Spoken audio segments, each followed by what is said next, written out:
The murder trial of Theodore Bundy goes into its fourth week in Miami today after a long weekend. Friday's session was delayed because the defendant was suffering from a virus. He's accused in the brutal slayings of two Florida State University sorority sisters in January 1978. His trial has attracted a steady and unusual stream of spectators.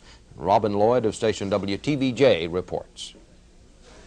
Each day, the courtroom is filled with spectators drawn by a fascination with Theodore Bundy himself or by the gruesome details of the crimes. Blood-stained pillows, pictures of the murdered co-eds, evidence that the women were sexually abused. What is unusual to see is that many of the onlookers are women, young women, contemporaries of the 5 Florida State sorority sisters who were assaulted in their beds a year and a half ago. Every time he turns around, I kind of get that feeling, oh no, you know, he's gonna get me next, you know. But yet you're fascinated by him. Very, very. Every night when I go to bed, I just, you know, I get very scared. I shut my door and lock him, you know. I'm not afraid of him. He just doesn't look like the type to kill somebody. You try to imagine yourself in his place and to see how he's feeling, looking at the pillows with blood stains and everything, and if he really did it or not. The trial has drawn women from as far away as Seattle, where Bundy is suspected of other sex murders. Why is this happening? According to one psychiatrist, it is a mixture of fear, intrigue, and in particular, sexual attraction. And so, yes, I do think this is, in an underlying sense, a sexual attraction, using that word very broadly for the moment. But there is no question but what violence does quicken the pulse of many people, and certainly of young women. The young women themselves aren't too sure what it is that attracts them to the trial. Are you a little scared when you look at him? Yes, it scares me to be in the same room with them, but I know there's other people in there, so. Why do you do it? I don't know. Robin Lloyd for CBS News, Miami.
Hey, what's going on, YouTube? The irrational rationale of the modern day female. As you've witnessed in the clip that I just showed, you have females, and this is not something new. You have females that for a very long time, as we've seen in the black community, and not just in the black community, but throughout society, that are drawn to dangerous men. I call it, and I've called it this for years now, although this is my first time mentioning it here on my YouTube and other video sharing platform. I've called it the Ted Bundy Effect, because this demented way of thinking for, modern females is nothing new. Now, for those of you who know a little bit about history, and for those of you who don't, Ted Bundy was an American serial killer. He was probably one of the most highlighted in the media serial killers of all time. There's been movies made about him. His murder trial in Florida was probably the most closely watched and followed, second to only maybe O.J. Simpson himself. He admitted to killing, dismembering, and sexually assaulting at least 30 women across 7 states. Now, they had imprisoned him back in the mid-70s in Colorado State Prison, where he was waiting. They had put him there, and he was waiting to stand trial.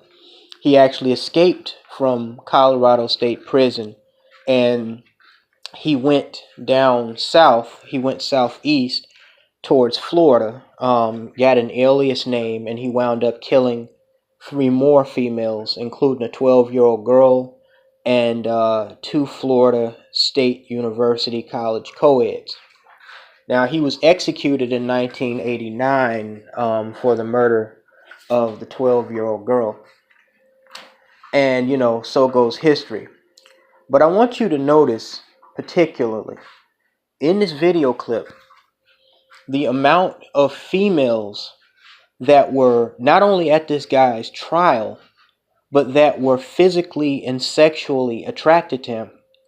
And I've heard a lot of different people talk about, the psychosis of men who stalk women, and men are crazy. But, as we've seen in many different examples here on YouTube over the course of the last few days, and just in general with the things we've experienced and witnessed, it's a classic case of the pot calling the fucking kettle black, because a lot of these women are crazy, and this is further proof of this. And another thing that, before I even jump into this, I just want to say, all you Negroes, male and female, it's pretty funny, these black females talking about swirling, going across the color line. Some of them have found out the hard way that the white man is not always Prince Charming. I mean, some of the worst atrocities in human history have been committed by white male individuals, okay? Some of the most, gruesome and merciless and vile predators of women have been white males, like Ted Bundy, okay? I mean, Gary Ridgway, the Green River Killer, David Berkowitz, the son of Sam, Ted Bundy. I mean, go down the list, man. Go down the list, okay? And, like I said, with pot calling the kettle black, you have, women in this Me Too campaign and all these domestic abuse shelters being set up. But I talked about the dirty little secret about domestic violence that nobody wants to talk about, okay? And I discussed this on the Obsidian Radio Live interview, the second part of the Obsidian Radio Live interview that I did. And I also discussed it in several videos a couple of weeks back, that a lot of these women, and we see this, a lot in the black community, a lot of these women, they get with men that they know are dangerous, are rough, are thuggish. See, this is what they don't want to talk about. When all of a sudden they're running for the hills, they're getting stalked by this guy, they intentionally get with the monster. What do y'all think that Disney movie and story Beauty and the Beast was about? What do you think that was about?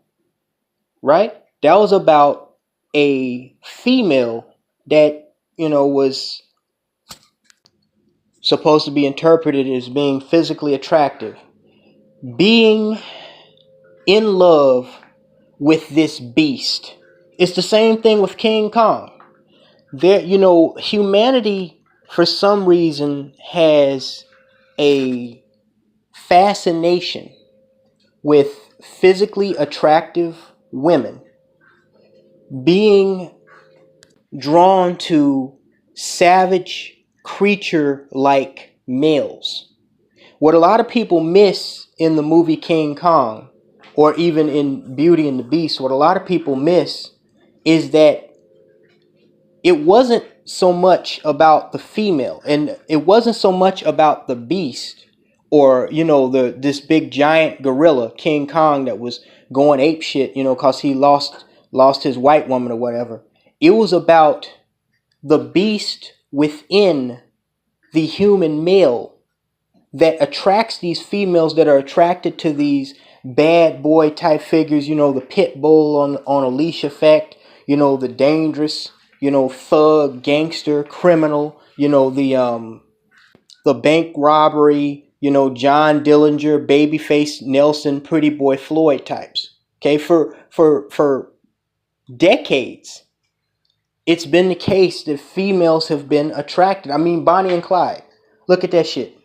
Here's a woman in, you know, the Depression era, back when women barely even had rights, okay? And she could have been with any dude that she wanted to be with, that would have took care of her, you know, that would have, you know, done a 9-to-5 job, came home, you know, she could have had a meal for him, prepared, cooked, sitting on the table, you know, they sitting back, listen to the radio, you know, she's doing her wifely things, you know, like knitting cotton or whatever, sitting back in her rocking chair, taking care of the children, you know, and he's doing his thing. But instead she chose to get with this thug called Clyde. And you have to ask yourself, why is Clyde or Bonnie and Clyde's story so legendary? Why are we so attracted? I mean, I'm not, but I'm talking about, you know, society as a whole. Why are we so attracted to these stories? You know, whether they be fairy tales like Beauty and the Beast, or, you know, King Kong, or Princess and the Frog, or the real life Bonnie and Clyde, or John Dillinger and all the girls that he was with. I mean, there is a unhealthy, abnormal instability in most modern day women that draws them to ain't shit dudes. This is what I've been trying to tell y'all. This is what I've been trying to tell. Here, look at the movie that swept the Oscars back in the 90s. People call it one of the greatest movies ever made, Titanic. What was Titanic about?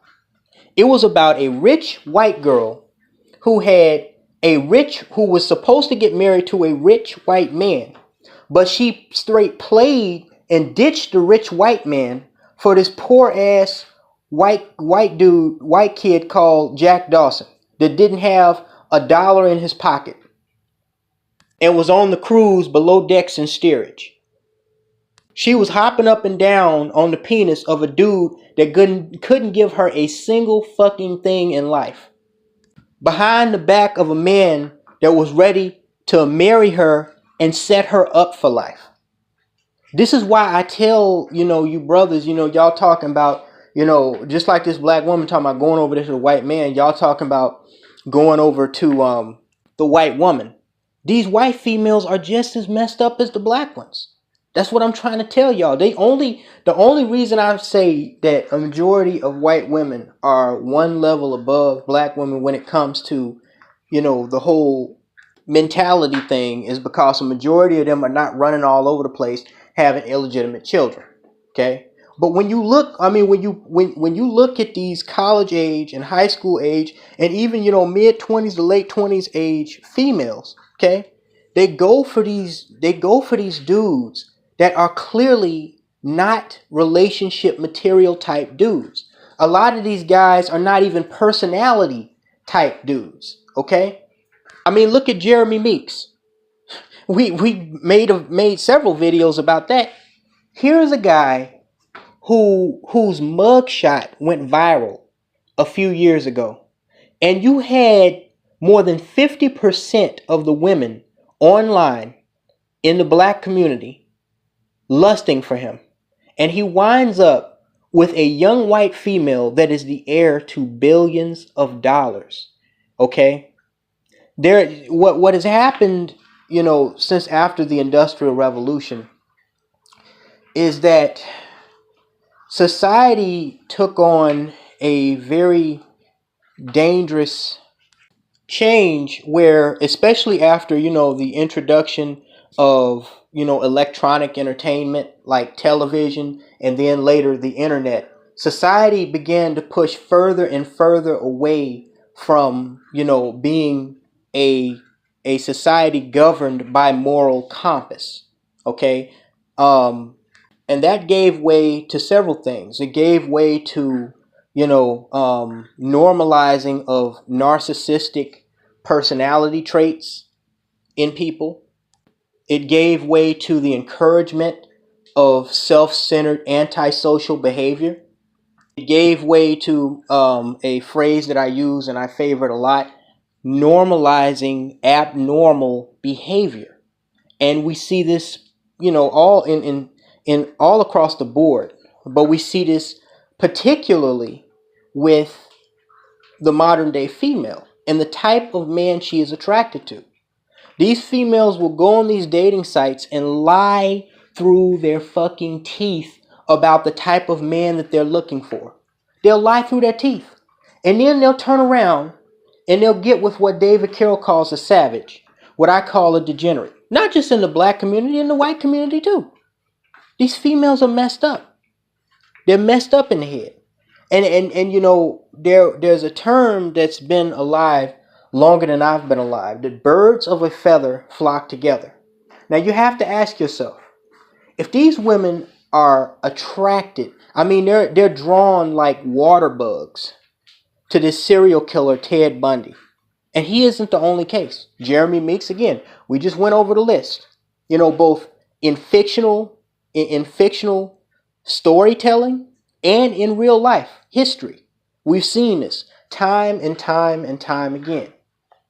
Why would you fantasize about having sex with a guy who was arrested for breaking into a college co-ed dorm and taking a metal pipe and caving in the skulls of two young women while they were asleep in their beds inside of their dorms? In fact, the third girl he attacked, she had 13 broken bones in her face. And she was physically dismembered forever. Why? What would draw you to something like that? And thus the realization that you have females with this messed up ass backwards, really retarded mentality, both white and black, helps you better understand and realize why relationships are more and more frequently becoming a thing of the past. Marriage is already outdated. We know that. And boyfriend-girlfriend relationships aren't too far behind. They even have this popular term across a lot of these college campuses called hooking up, where these little college whores, they just get with some guy after a party that they think is cute. And if he thinks she's cute, they just fuck each other. And if something like a relationship, short term, a long term comes out of it, then it does. If it doesn't, it's on to the next penis after the next, dorm party or frat party. This is why a lot of men, starting with white men, started doing what they call going their own way.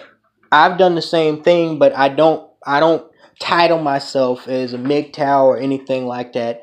I think it's just kind of cheesy to call yourself this or that. I think you can just go and do what you want to do. I call it being a Marlboro man. Remember the white cowboy on the horse in those stupid cigarette ads that used to be on billboards over highways back in the late 80s and early 90s? He's riding off into the sunset on his horse. He ain't got no female, but you can tell his demeanor. He's a man who handles his business. He don't need no female. He can take her or he can leave her, but he ain't worried about no chick. You know what I'm saying? Like, to me, that's the symbol that symbolizes a real man. See? And what you have is you have a lot of real men that are getting tired of the stupid ass games and the bullshit from these females that are lying through their teeth, including my ex, like they want good men. But then, look at the way they treat good men when they get them, and look at the men that they wind up with. Okay? These women are on Facebook, especially the black American female. They're on Facebook all day, bitching and moaning about how niggas ain't shit, about, you can't trust your man, you got to look through his phone, niggas, they get a good girl, but then they cheating on her with another girl. and you can't trust no nigga, you know, you can't trust no female around your man, ain't none of these niggas loyal, all this. And yet every single one of these females, I guarantee you, they know the type of dudes that they with. Okay? They know that. They also know, even though they don't have the nerve to say it on their social media, they also know that a majority of these guys that they get with are fucking 4, 5, 6, 7 other chicks and impregnating at least 2 or 3 of them. They know this. You don't think they don't know that? Or they know that he, in his past, he's done shit like that. They know the type of guy he is, but in their demented minds, in their twisted way of thinking, somehow their pussy is going to be bomb enough. You know, their looks and their bodies are going to be woe enough. You remember Maya's song, "My love is like woe, my sex is like woe." And a lot of these demented females, especially in the black community, they have that mentality that Maya had in that song. That somehow their pussies, their attractive looks are going to be, because we've been over this, most modern day females don't have really much anything else to bring to the table for the modern day male. And that's why so many of them wind up left with a bunch of kids and single. But the guys that they choose to get with initially, okay, they really do think that, you know, their physical attributes are going to be able to trap this Negro. Like, nobody else, and my ex was like this too. I mean, you should have heard this chick. All of these females believe somehow that they have something extra special between their legs, okay, that is going to trap a man. Like, when he puts his dick in, he ain't gonna be able to pull it out to even put it in another female. They really think that their vaginas have some type of clamp that's gonna lock this nigga down. And they don't understand they're really no different than any other female with the same thing. People say a dime a dozen. Hell, there's a dime a million when it comes to pretty females in this world. You know what I'm saying? There's a dime a million when it comes to females that'll give it up to these bad boy and these, you know, dysfunctional, degenerate men. A dime a million. So, you know, and then all of a sudden they get mad, they get offended, because what the real case is, they really did think in their head that they were the baddest bitch, as they call themselves on social media. And then when they find out that they just like every other hoe, they have a significant problem with that. It's not like they got with an upstanding gentleman, you know, he doesn't have too much on a criminal record. You know, he has a 9-to-5 job. You know, drives his own car. You know, he's going to college trying to better himself. Those aren't the type of dudes they get. These females, don't let them fool you. That's what I say when I say pot calling the fucking kettle black. These females know the type of dudes that they're getting with. Whether the guy is just outright dangerous or whether he has nothing to bring to the table. But they think, you know, because something about his lacking attracts him, or something about his unstableness attracts them. But they think they can change him. They think they can tame him. And it's almost like a challenge. They feel a challenge to, you know, snag this dude up. And, you know, I'll be able to control him because I'm badder than the rest of these bitches out here. Then when they find out that's not the case, that's what they really get mad at. It's not the dude, because he was messed up before he got with her, and she knew that. Okay? So yeah, guys, I just want to touch on that. And the irrational rationale of the modern day female. Thanks, and talk to you later, guys.